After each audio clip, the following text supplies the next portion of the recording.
السلام علیکم محترم ناظرین۔ حضرت انس رضی اللہ عنہ سے روایت ہے کہ رسول اللہ صلی اللہ علیہ وسلم نے فرمایا، تم میں سے کوئی شخص مومن نہیں بن سکتا حتیٰ کہ میں اسے اس کے اہل و عیال اور مال و منال اور سب لوگوں سے بڑھ کر محبوب نہ ہو جاؤں۔ سنن نسائی حدیث نمبر 5017۔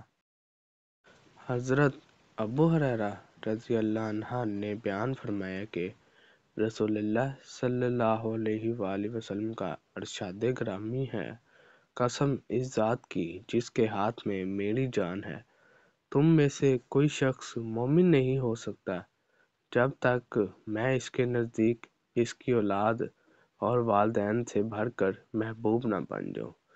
سنن نسائی حدیث نمبر 5018۔ حضرت انس رضی اللہ عنہ سے مروی ہے کہ اللہ کے نبی صلی اللہ علیہ وسلم کا فرمان مبارک ہے، تم میں سے کوئی شخص سچا مومن نہیں بن سکتا حتیٰ کہ وہ اپنے بھائی کے لیے وہی چیز پسند کرے جو وہ اپنے لیے کرتا ہے۔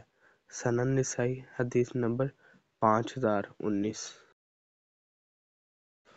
حضرت انس رضی اللہ عنہ سے روایت ہے کہ نبی اکرم صلی اللہ علیہ وسلم نے فرمایا، انصار سے محبت ایمان کی نشانی ہے اور انصار سے بغض نفاق کی نشانی ہے۔ سنن نسائی حدیث نمبر 5022۔